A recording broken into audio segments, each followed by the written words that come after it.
सभी का स्वागत। आज हम 11th केमिस्ट्री प्रैक्टिकल के बारे में जानकारी देख लेते हैं। रिकॉर्ड में क्या क्या लिखना रहेगा और परीक्षा को में क्या करना रहेगा। तो इसको पैटर्न वही है जो 12th में था। पूर्णांक भी 30 है और 6 भागों में बांटा है इसको। 7 अंक अनुमापन, 7 अकार्बनिक चूर्ण, जिसमें 1 अम्लीय और 1 क्षारीय मूलक निकालना रहेगा। 12th में 2 अम्लीय और 2 क्षारीय मूलक निकालने रहते हैं। अनुमापन भी इसमें 1 पद अनुमापन रहेगा और 4 अंक का है कार्बनिक पदार्थ में तत्व परीक्षण, 3 अंक की प्रायोजना, 4 अंक प्रायोगिक रिकॉर्ड और 5 अंक वाइवा के। पहला उद्देश्य दिए गए N/40 सांद्रता वाले फेरस अमोनियम सल्फेट विलयन यानी मोहर साल्ट का विलयन, इसकी सहायता से अज्ञात सांद्रता वाले पोटेशियम परमैंगनेट विलयन की सांद्रता ग्राम प्रति लीटर में ज्ञात करनी, 7 अंक में। दूसरा उद्देश्य दिए गए अकार्बनिक चूर्ण में 1 अम्लीय और 1 क्षारीय मूलक ज्ञात करना है और सूत्र और संयोजकता सहित उसका परिणाम लिखना है, 7 अंक में। तीसरा उद्देश्य सोडियम निष्कर्ष बनाना है और उसमें कार्बनिक पदार्थ में उपस्थित तत्वों का परीक्षण करना है, 4 अंक में। और प्रायोजना में मैंने केवल एक उदाहरण बताया है, कोई भी प्रायोजना दी जा सकती है, प्रयोगशाला में बनाने वाली कोई भी पदार्थ की विधि। यहाँ दिया है N/10 NaOH विलयन बनाना है, नॉर्मल विलयन बनाना है, N/10 नॉर्मलता का सोडियम हाइड्रोक्साइड का। प्रायोगिक रिकॉर्ड 4 अंक और मौखिक प्रश्न 5 अंक। तो एक एक करके अब सब प्रश्न देख लेते हैं कि कैसे करेंगे। तो पहले में उद्देश्य लिखेंगे। सबसे पहले दिए गए N/40 सांद्रता वाले फेरस अमोनियम सल्फेट विलयन की सहायता से अज्ञात सांद्रता वाले पोटेशियम परमैंगनेट विलयन की सांद्रता ग्राम प्रति लीटर में ज्ञात करनी है। तो इसके बाद हम लिखेंगे आवश्यक उपकरण burette, pipette, conical flask, beaker और टेस्ट ट्यूब। आवश्यक रसायन है N/60 FS 1/40 सॉल्यूशन और अज्ञात KMnO4 विलयन और तनु H2SO4 की आवश्यकता इसमें पड़ेगी। और FAS को बनाने के लिए 392 इसका तुल्यांकी भार होता है, जिसमें 40 का भाग देके जो वैल्यू आएगी उसको 1 लीटर पानी में घोल के बना लेंगे। तो सिद्धांत है इसका रेडॉक्स रिएक्शन, ऑक्सीकरण अपचयन अभिक्रिया, जिसमें इलेक्ट्रॉनों का आदान प्रदान होता है। पोटेशियम परमैंगनेट तनु H2SO4 से क्रिया करके नवजात ऑक्सीजन देता है, जो FAS को फेरिक सल्फेट में ऑक्सीकृत कर देता है। क्रिया के पूर्ण होने पर पोटेशियम परमैंगनेट अपना गुलाबी रंग देता है। और ये इसकी रिएक्शन लिखनी है अपन को। 2 KMnO4 plus 10 FeSO4 NH4 2SO4 plus 8 H2SO4। तो क्या प्राप्त होगा? K2SO4 plus 2 MnSO4 plus 5 Fe2SO4 plus 10 NH4 2SO4 plus 8 H2O। इसकी अभिक्रिया। अब हम जो प्रैक्टिकल करेंगे उसमें जो रीडिंग्स आएगी उसकी सारणी बना लेंगे, नोट कर लेंगे उसको। पहले सब 3 बार प्रयोग करा है ये, क्योंकि प्रयोग तब तक दोहराना है जब तक 2 समान रीडिंग प्राप्त नहीं हो जाए। कोनिकल फ्लास्क में लेना है पिपेट की सहायता से 20 ml FAS। पिपेट जितनी होगी यहाँ पर उतनी उसकी रीडिंग लिखेंगे। 25 ml वाली पिपेट हो तो 25 लिखेंगे। यहाँ हमने 20 ml की पिपेट ली तो यहाँ 20 लिखा है। तो ये पोटेशियम परमैंगनेट का जो रीडिंग प्राप्त हुई वो पहली बार प्रयोग करा तो 17.2, दूसरी बार 17 और तीसरी बार भी 17। तो फाइनल रीडिंग हो गई हमारी, जो आयतन लगा KMnO4 का अज्ञात का, वो 17 हो गई। अब सूत्र जो है इसका एक पद अनुमापन का, वो 12वीं से थोड़ा अलग है। ये N1V1 बराबर N2V2। N1 है FS की नॉर्मलता, V1 है FS का आयतन, N2 है अज्ञात KMnO4 की नॉर्मलता जो निकालनी है हमको, और V2 है अज्ञात KMnO4 का आयतन, यानी जो हमारी रीडिंग आई थी वो 17। और इसकी जगह हम दूसरे अनुमापन भी करा सकते हैं, उदासीनीकरण अभिक्रिया वाला, सोडियम हाइड्रोक्साइड और HCl वाला या ऑक्जेलिक अम्ल वाला। तो सूत्र में मान रखेंगे इसका 1/40 दिया है उद्देश्य में, नॉर्मलता FAS की। पिपेट का आयतन है 20 जो हमने लिया था कोनिकल फ्लास्क में, और N2 निकालना है, और 17 हमारी रीडिंग आई थी अज्ञात KMnO4 की। तो इसको मान रख के और हल करने पर नॉर्मलता प्राप्त होती है 0.2941। सांद्रता का सूत्र होता है नॉर्मलता गुणित तुल्यांकी भार। तो नॉर्मलता में पोटेशियम परमैंगनेट का तुल्यांकी भार होता है 31.6 अम्लीय माध्यम में, उससे गुणा करेंगे तो रीडिंग आ जाएगी 0.9164 ग्राम प्रति लीटर, जो हमारा परिणाम है। फिर इसको लिख देंगे, परिणाम को दिए गए अज्ञात KMnO4 विलयन की सांद्रता 0.9164 ग्राम प्रति लीटर है। और सावधानियाँ लिख देंगे, 2 समान रीडिंग प्राप्त होने तक प्रयोग को दोहराते हैं। KMnO4 विलयन बूंद बूंद करके कोनिकल फ्लास्क में डालते हैं और प्रयोग करने से पहले उपकरणों को अच्छी तरह से पानी से और आशुद्ध जल से धोकर संबंधित विलयन से उसको खगाल लेते हैं। और H2SO4 तनु 1 ml इसमें डालना ज़रूरी है, जो ऑक्सीकरण में सहायता करता है, नवजात ऑक्सीजन देता है।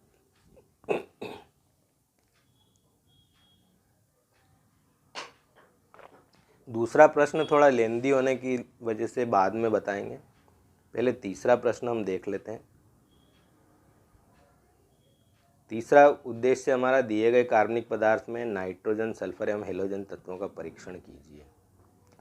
तो ये जो तत्व पाए जाते हैं, जैसे मान लो यूरिया है तो उसका सूत्र होता है NH2CONH2, तो उसमें कार्बनिक पदार्थ नाइट्रोजन होगा, पर वो निकलता नहीं है क्योंकि ये तत्व सहसंयोजक बंधों से बंधे होने के कारण पानी में घुलते नहीं है। तो इसको सोडियम धातु से क्रिया करा के सोडियम लवण में परिवर्तित कर लेते हैं, उसमें पानी में मिलाने पर फिर वो आयोनाइज हो जाते हैं, आसानी से घुल जाते हैं।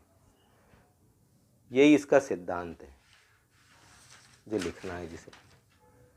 तो सोडियम लवण में ये परिवर्तित हो जाते हैं, जिसकी ये समीकरण हमने दे रखी है कि नाइट्रोजन है तो वो सोडियम साइनाइड बना लेगा, सल्फर है तो सोडियम सल्फाइड बना लेगा, और क्लोरीन, ब्रोमीन, आयोडीन है तो वो सोडियम क्लोराइड, सोडियम ब्रोमाइड और सोडियम आयोडाइड बना लेंगे।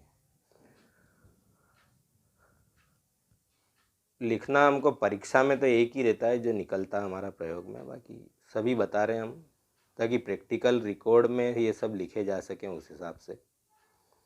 तो नाइट्रोजन का परीक्षण कैसे करेंगे, इसके लिए हम इन सब के लिए हम पहले बनाएंगे सोडियम निष्कर्ष।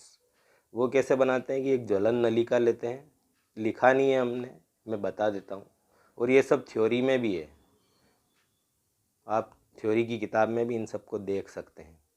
तो ज्वलन नलिका कांच की छोटी नली होती है, उसमें पाउडर रख देंगे हम, उसमें थोड़ा सा सोडियम का टुकड़ा काट के रख देंगे, जो केरोसिन में रखा रहता है सोडियम, और फिर से पाउडर डाल के उसको गर्म करते हैं स्प्रिट लैंप पे, और लगभग 10-15 ml आशुद्ध जल में उसको डालते हैं। रक्त तप्त हो जाए तब डाल देते हैं, तो वो फूट जाती है, जिसको 10-15 मिनट गर्म करके छान लेते हैं, जो हमारा सोडियम निष्कर्ष है। उसी में ये सब परीक्षण करते हैं। नाइट्रोजन के लिए 1 ml सोडियम निष्कर्ष, 1 ml ताज़ा बना फेरस सल्फेट विलयन और 2-3 बूंद फेरिक क्लोराइड विलयन डालते हैं इसमें, तो प्रशियन ब्लू कलर आता है इसमें, तो नाइट्रोजन उपस्थित है। सल्फर के परीक्षण के लिए 1 ml सोडियम निष्कर्ष में 2-3 बूंद सोडियम नाइट्रोप्रोसाइड डालते हैं, बैंगनी रंग हमारा प्राप्त होता है, तो सल्फर है इसमें। फिर हेलोजन के टेस्ट देख लेते हैं हम, क्लोरीन, ब्रोमीन, आयोडीन के। 1 ml सोडियम निष्कर्ष में 2-3 बूंद सांद्र HNO3 मिलाकर गर्म करते हैं, ठंडा करते हैं, 2-3 बूंद सिल्वर नाइट्रेट विलयन की मिलाते हैं, दही जैसा सफ़ेद अवक्षेप आता है, तो ये क्लोरीन इसमें उपस्थित है, रजत दर्पण टाइप बन जाता है उसमें।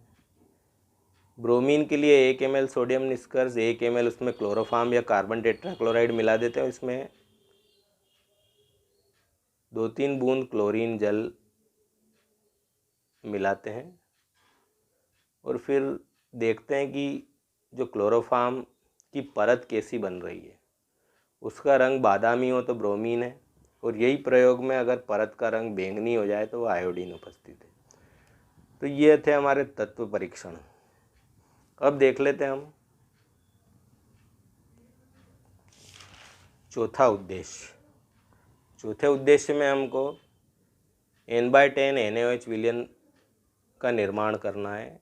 उदाहरण के तौर पे दिया है ये प्रायोजना, अन्य प्रश्न भी दिए जा सकते हैं। तो इसमें सबसे पहले तो हम देखते हैं सोडियम हाइड्रोक्साइड का अणुभार। तो परमाणु इसमें 3 है, सोडियम, ऑक्सीजन और हाइड्रोजन। तीनों का परमाणु भार लिखा है, इसका योग करेंगे तो अणुभार आ जाएगा जो 40 है, और अणुभार में संयोजकता का भाग देंगे तो तुल्यांकी भार प्राप्त हो जाएगा। संयोजकता इसकी 1 है, Na की +1 होती है और OH की -, तो संयोजकता 1 है, तो 40 ग्राम प्राप्त होगा। ये इसको बनाना हमको 40 ग्राम को 1 लीटर में घोलेंगे तो ये नॉर्मल विलयन बन जाता है। हमको बनाना है n/10, तो 40 में 10 का भाग देंगे, 4 ग्राम प्राप्त होगा। इसको 1 लीटर पानी में घोलेंगे, अच्छी तरह से मिक्स कर लेंगे, तो ये हमारा n/10 विलियन बन जाता है। तो ये था हमारा चौथा उद्देश्य, प्रायोजना कार्य। अब दूसरा जो बाकी था वो हम देख लेते हैं। और अम्लीय और क्षारीय मूलक, जिनका डिटेल अगर देखना हो तो एक वीडियो इसमें और भी बना रखा था 10वीं में, आसानी से सूत्र बनाना सीखिए, जो अम्लीय और क्षारीय मूलकों से ही बनाए गए थे। तो अब देखते हैं हम इसका अम्लीय क्षारीय मूलक। तो ये अम्लीय मूलक भी काफ़ी होते हैं, हमने खास मुख्य के उदाहरण दिए हैं। तनु अम्ल से जिनको परीक्षण करते हैं वो कार्बोनेट और एसीटेट, और सांद्र अम्ल से जिनका परीक्षण करते हैं वो क्लोराइड, ब्रोमाइड, आयोडाइड, नाइट्रेट और सल्फेट। करना हमको एक ही रहता है, एक अम्लीय और एक क्षारीय, हमने सभी बताएं ताकि प्रैक्टिकल रिकॉर्ड में लिखे जा सकें। तो कार्बोनेट का परीक्षण करने के लिए 1 ml H2SO4 डालने पर कार्बन डाइऑक्साइड के गैस के बुलबुले निकलते हैं, और इसको चूने के पानी में प्रवाहित करते हैं तो कार्बोनेट दूधिया हो जाता है और कार्बोनेट कन्फर्म है। फिर एसीटेट का परीक्षण करने के लिए 1 ml इसमें तनु H2SO4 डालते हैं, सिरके की गंध आती है, और इस दिए गए पदार्थ को हथेली पर लेकर थोड़ा पानी और थोड़ा एक्जेलिक एसिड डालकर रगड़ते हैं तो सिरके की गंध तेज हो जाती है, तो एसीटेट कन्फर्म है। इसके बाद परीक्षण है क्लोराइड का। पदार्थ की थोड़ी सी मात्रा में परख नली में लेकर 1 ml H2SO4 मिलाते हैं, तीक्ष्ण गंध वाली गैस निकलती है। इसमें अमोनियम हाइड्रोक्साइड से भीगी छड़, इसको गर्म करके अमोनियम हाइड्रोक्साइड से भीगी छड़ परख नली के मुंह पर लाते हैं तो अगरबत्ती जैसा सफ़ेद गाढ़ा धुआं निकलता है, क्योंकि अमोनियम क्लोराइड बनता है, नौसादर, क्लोराइड कन्फर्म है। अब दूसरा है सल्फेट के लिए। तो यहाँ पदार्थ की थोड़ी सी मात्रा लेकर 1 ml इसमें सांद्र हाइड्रोक्लोरिक अम्ल डालेंगे। सल्फ्यूरिक अम्ल लिखा है यहाँ, ये नहीं डालेंगे क्योंकि सल्फेट ऑलरेडी इसमें होता है, तो सफ़ेद अवक्षेप आता है। इसमें बेरियम क्लोराइड विलयन भी मिलाने पर सफ़ेद अवक्षेप आता है, तो सल्फेट हो सकता है। इसको HNO3 में घोलेंगे तो नहीं घुलेगा, इसका मतलब सल्फेट कन्फर्म है, क्योंकि सल्फेट अम्ल राज में घुलता है एक्वारेजिया में, 1 भाग HNO3 और 3 भाग HCl में घुलता है। क्षारीय मूलक के 6 समूह होते हैं शून्य समेत। शून्य में अमोनिया, फर्स्ट में लेड, सेकंड में कॉपर, खास बताए हैं ये, थर्ड में फेरिक एल्यूमिनियम, क्रोमियम, और फोर्थ में जिंक, मैंगनीज, निकल, कोबाल्ट, फिफ्थ में बेरियम, स्ट्रांशियम, कैल्शियम, और सिक्स्थ में मैग्नीशियम होता है। ये इनके समूह अभिकर्म के ग्रुप रिएजेंट जिनकी उपस्थिति में ये अपने परिवर्तन देते हैं। तो 0 ग्रुप का है सोडियम हाइड्रोक्साइड, फर्स्ट का तनु HCl, सेकंड का तनु HCl की उपस्थिति में H2S गैस, थर्ड ग्रुप का है अमोनियम क्लोराइड ठोस 1 चुटकी और उसमें अधिकता में अमोनियम हाइड्रोक्साइड विलयन। फोर्थ ग्रुप में अमोनियम हाइड्रोक्साइड अधिकता में विलयन और H2S गैस प्रवाहित करनी है इसमें। और फिफ्थ के ग्रुप रिएजेंट है अमोनियम क्लोराइड थोड़ा सा ठोस और अमोनियम हाइड्रोक्साइड विलयन अधिकता में, और अमोनियम कार्बोनेट इसमें मिलाना है। परिवर्तन क्या होंगे? अगर अमोनिया है तो अमोनिया गैस निकलेगी, लेड है तो सफ़ेद अवक्षेप, कॉपर है तो काला, आयरन है तो लाल भूरा, एल्यूमिनियम है तो सफ़ेद, क्रोमियम है तो हरा, जिंक है तो